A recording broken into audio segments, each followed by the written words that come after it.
Welcome to another general awareness discussion. In this video, we're going to talk about multinational companies or in general international business.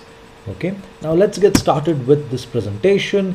Firstly, let's understand what is the meaning of international business. International business is where you do trade between two or more countries. It's also known as foreign trade. Okay, now international business in very simple term, you could just refer to it as imports and exports. But for this particular video, we're going to talk about it in a little bit more detail.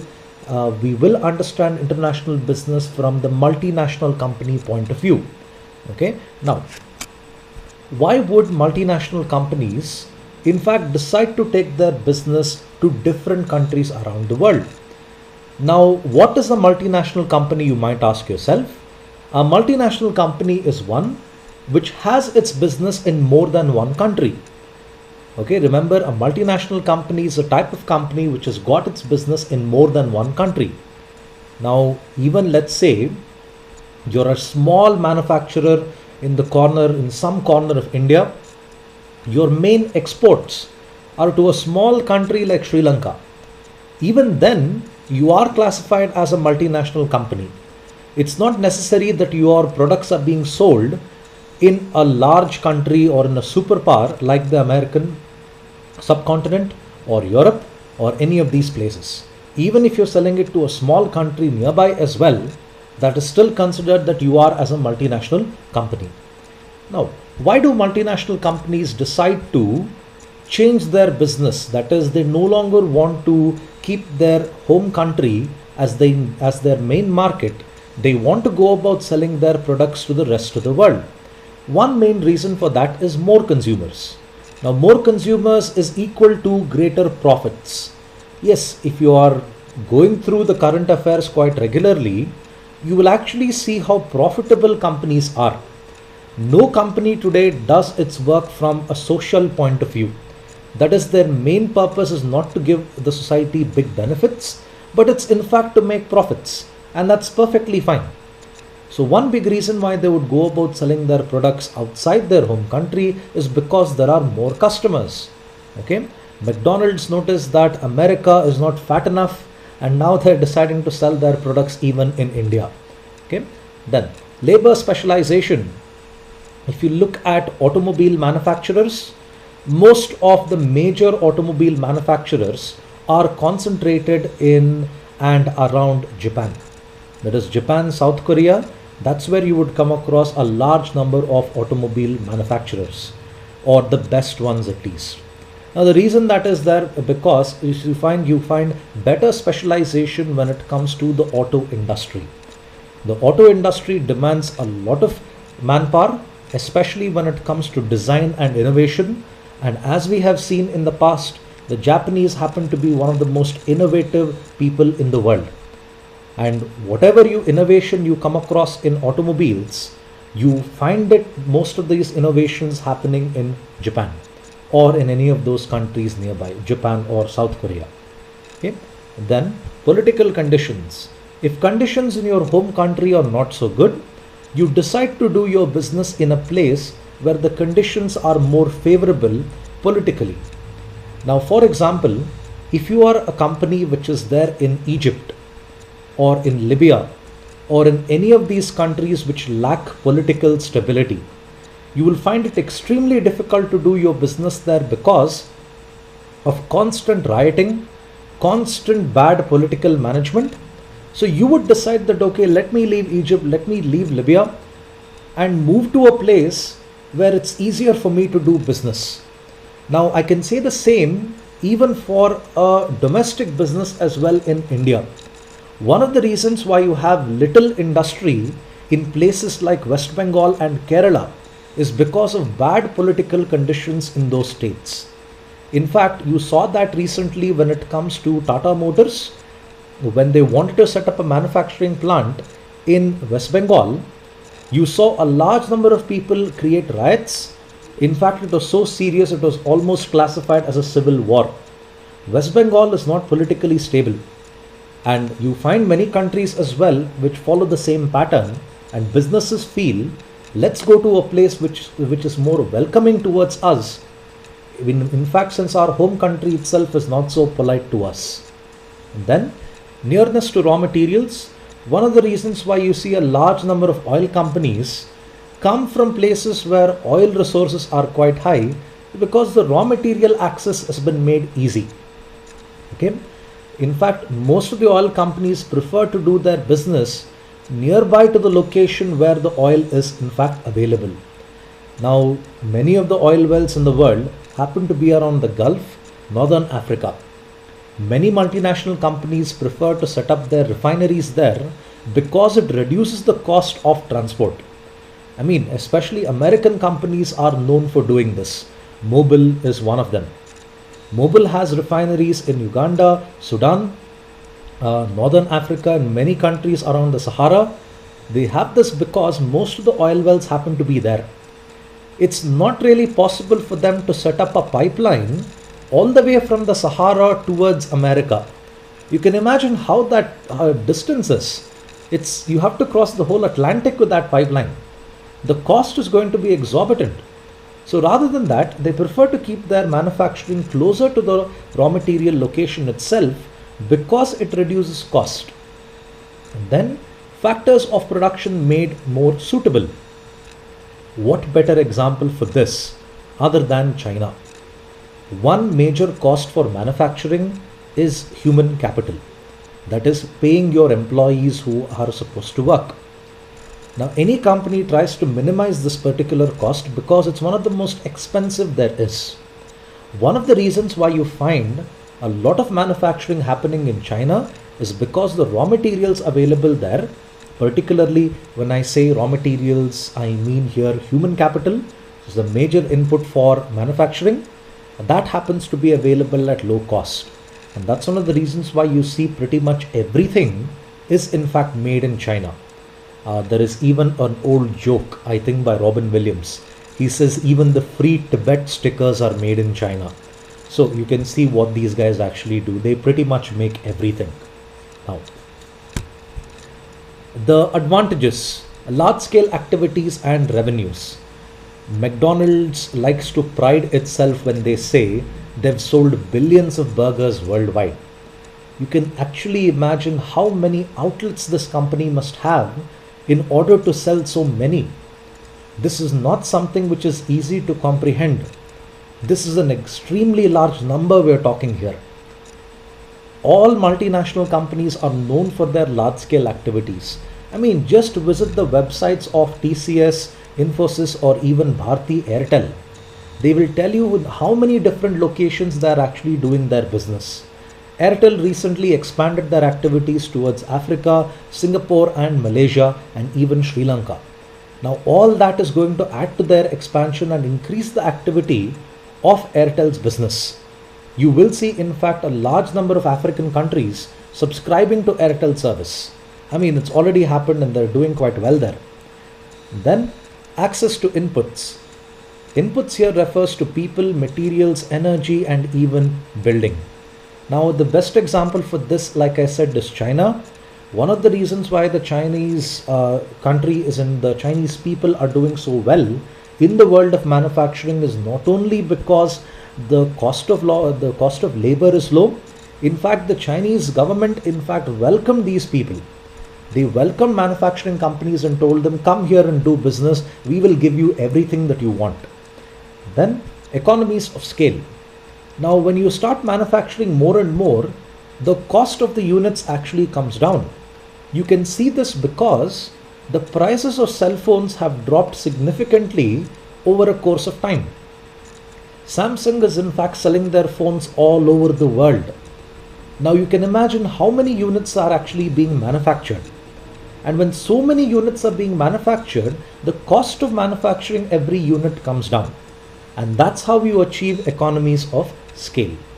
A very good example of economies of scale is when you try to make Xerox copies of textbooks, notes, anything at all. You may have noticed if you're making say 100 plus copies, okay, 100 plus pages, the printer might go about giving you a concession. If it's say 50 paisa for front and back, more than 100 pages, he might say it's 30 paisa.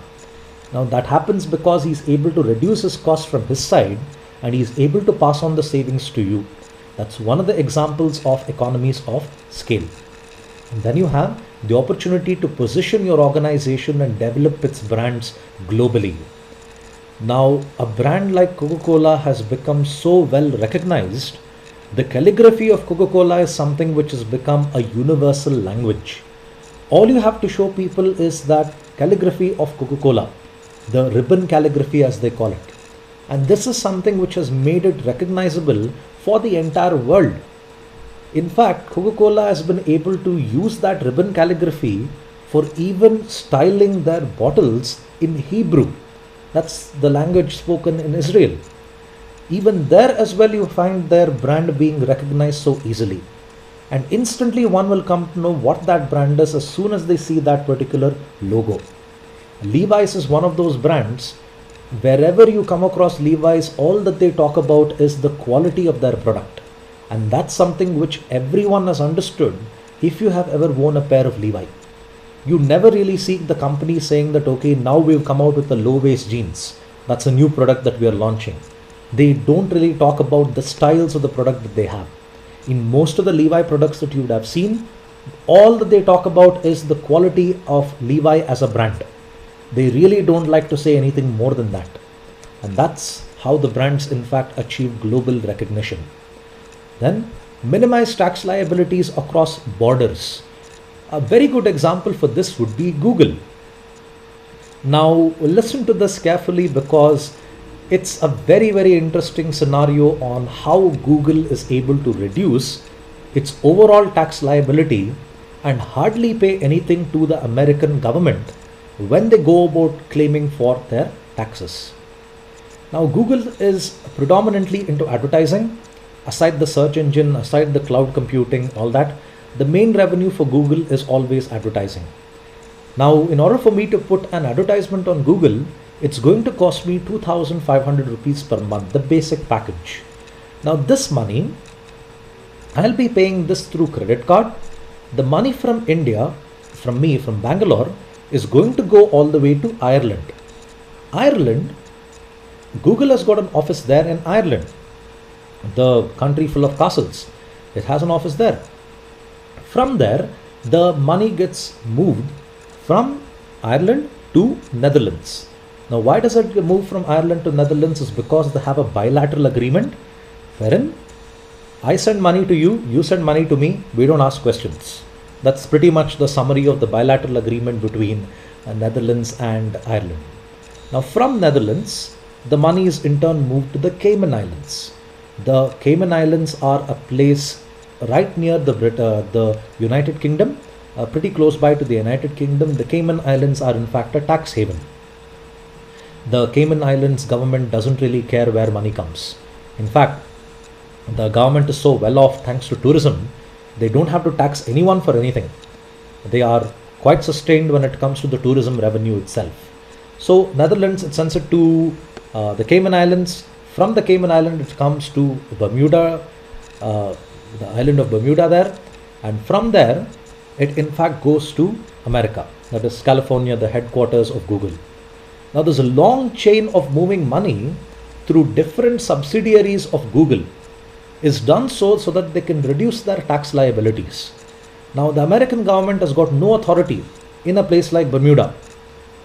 In fact, Bermuda will not even bother to have an agreement with them, and America can't coax them to put up an agreement as well. So when they move money around like this, Google is able to avoid taxes altogether to a significant extent.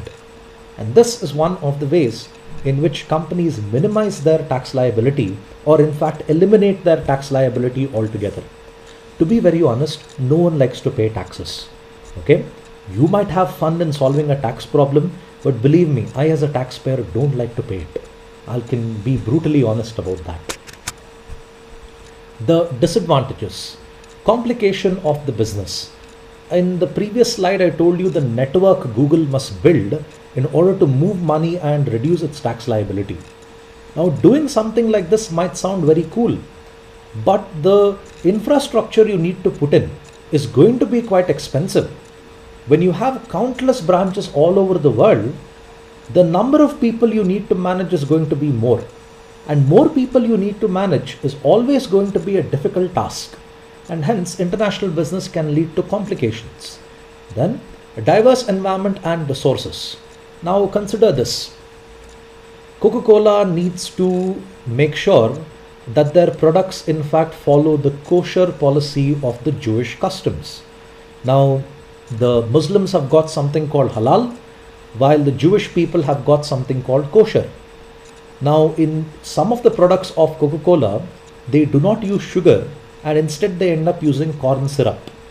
Now, in order to show that whatever process, or whatever the products have been going through has in fact followed that policy of kosher, they need to label the product specifically that in fact Coca-Cola as well is considered to be kosher.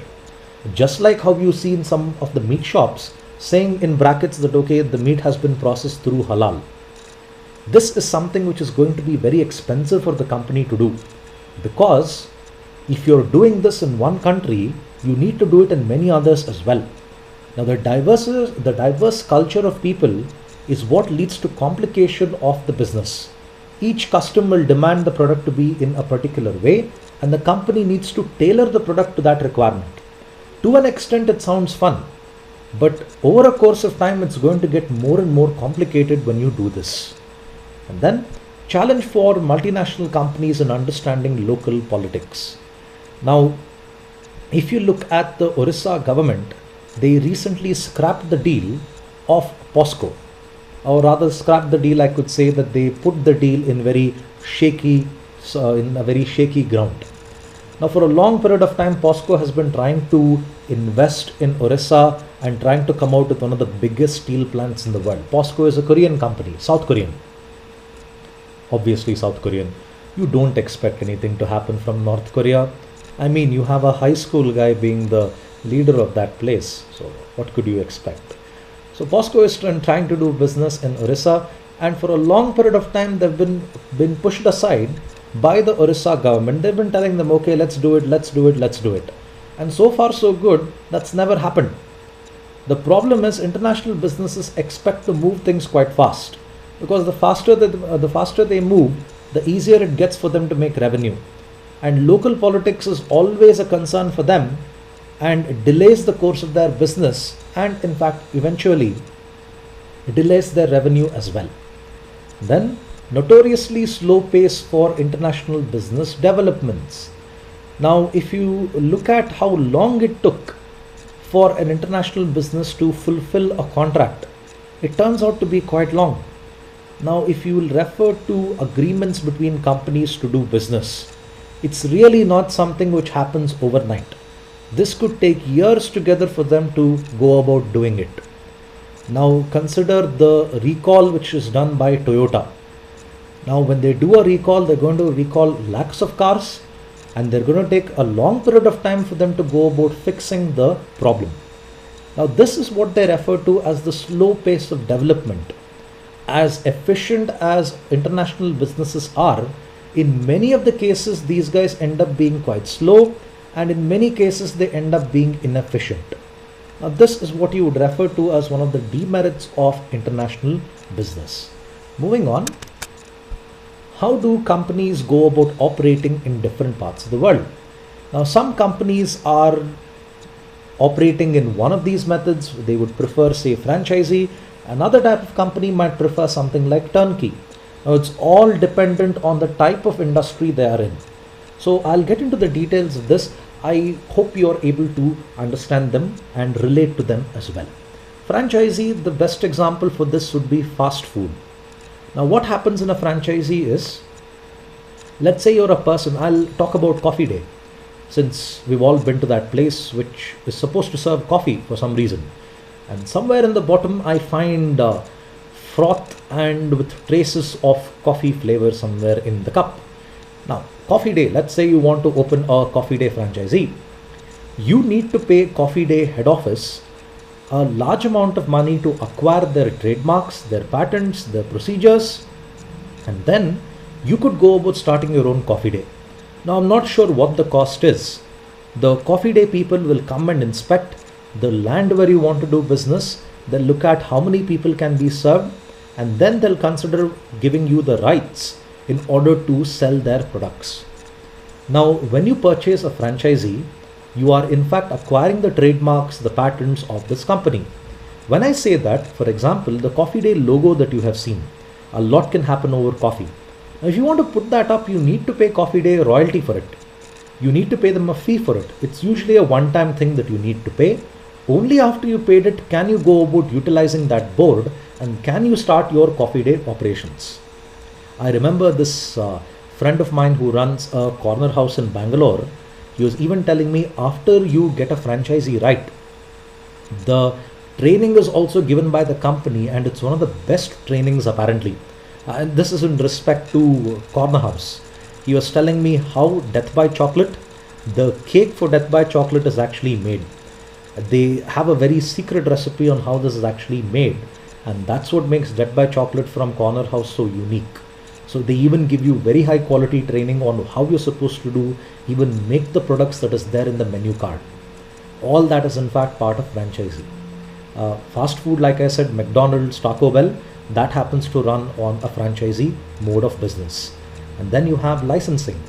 Licensing, a good example for licensing would be the KTM bikes, which happen to be made by Bajaj Group. Now, Bajaj Auto is actually making the KTM bikes. Why can't KTM make it on its own here? Now, one of the reasons why they are not making on their own here is because if KTM wants to do business here, they need to acquire land, put up a factory, train people how to go about manufacturing, install the necessary machinery, set up a distribution network. You can imagine how difficult this is. So rather than that, they've given the license to Bajaj Group to go about manufacturing the KTM bikes. Now what's going to happen here is KTM is going to take care of the marketing. That is, they'll put up the advertisements. All Bajaj is going to do is manufacture, and KTM pays them a fixed amount of money for the amount of units Bajaj is manufacturing. Bajaj's role here is only on a win situation here. If a KTM bike is left unsold in a showroom, Bajaj is not going to bear the loss. The loss is in fact going to be borne by KTM itself. So that's what you do when it comes to licensing. And then turnkey. Turnkey is always done in the case of construction companies. A turnkey project, a good example for a turnkey project would be the Bangalore Metro. The actual owner of Bangalore Metro happens to be the Karnataka government, or Namma Metro as you would call it. Now, the Karnataka government obviously doesn't have resources to put up something like the metro. So instead they've contacted Gammon, GMR and Larsen & Toubro to build the various phases of metro. Now let's, for the sake of simplicity, assume Larsen & Toubro is the company building the metro project in Bangalore. Okay. So what would Larsen & Toubro do exactly here? Larsen & Toubro would put up the infrastructure, that is the pillars, the different trains, the gauges, everything Larsen & Toubro is going to do. And afterwards Larsen & Toubro is going to run the trains. They're going to check if everything is okay, and finally after checking and testing if everything is okay, after the entire construction is done, then they transfer the project to the Karnataka government. In this case, the actual owner here happens to be the Karnataka government, but the person doing the construction here happens to be Larsen & Toubro. Now when Larsen & Toubro does this, they're getting a compensation for their work, and that's how turnkey projects operate.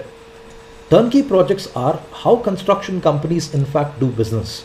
Prestige Group as well does the same thing, DLF does the same thing as well.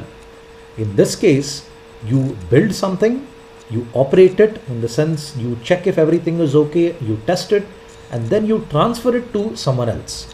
Of course, the company doing this will get a huge commission for their work. And then you have wholly owned subsidiary. Now IT companies work like this. IBM Global or IBM PLC, Public Limited Company, is in fact there in America. Their subsidiary in India is known as IBM Private Limited, or IBM India Private Limited it's known as. Now that's what you refer to as a wholly owned subsidiary. A wholly owned subsidiary means you own the company single-handedly. You are not partnering with an Indian company when you do this. This applies to the telecom sector, the IT sector. It does not apply to the insurance sector. For example, you have an insurance from Canara Bank and HSBC. Now, the major partner here happens to be Canara Bank. The minor here happens to be HSBC. HSBC does not have a wholly owned subsidiary in India when it comes to the insurance business. And then joint venture. The best example for joint venture, Hero Honda. For a hilarious advertisement of Hero Honda, check out Sourav Ganguly dancing. It's an old advertisement of Sourav Ganguly and Hrithik Roshan. It's actually quite funny to see Sourav dance. No disrespect, but it's really funny to see him dance. So what did Hero Honda actually do here? Honda is a Japanese major and Hero of course is an Indian major. Now a joint venture is defined as a strategic alliance. I know that sounds like a really cool word, but that's how they call it. Now a joint venture here, Hero wants to improve its technology, Honda wants to gain its market in India. Now remember, when Honda came to India, no one knew what it was. We did not have internet to Google and find out, okay, is Honda a big brand? So what did Honda do here? They partnered with an Indian company and they decided to do business in India. So you had Hero Honda CBZ, one of the most popular bikes in the country. So how did that work? Honda here is going to supply the technology while Hero is going to supply the customers. As in, Hero is going to make sure that Honda gets its necessary customers. For both the parties here, it's going to be a win-win situation. Honda is going to establish itself as a major brand in the country. Hero, on the other hand, is going to be exposed to a very large amount of high-quality technology, which was not possible otherwise. So that's what you do when it comes to a joint venture. Joint ventures are always temporary yet long-term agreements. The agreement between Hero Honda was more than a decade. You come across this even with Kawasaki Bajaj, TVS Suzuki, even that happened to be a joint venture agreement. On the other hand, some joint venture agreements don't last very long. Like you saw that with Mahindra and Renault. They came out with the Logan car and unfortunately the Logan didn't really meet the expectations and the company had to cut short their agreement. So this is what you would refer to as a joint venture. Like I said, each of these different ways in which a multinational company does business is purely dependent on the sector of industry they are part of. Franchisee, fast food, food and beverage, licensing, automobile manufacturing, turnkey construction, wholly owned subsidiary, telecom and service sector, joint venture also in the case of automobiles. Okay, licensing is usually manufacturing in general. Joint ventures, the best example I could think of would be automobiles itself. Okay, I hope you found this video helpful. If you have any queries, do leave them in the comment section. Thank you for your time. Subscribe to my videos. Have a nice day.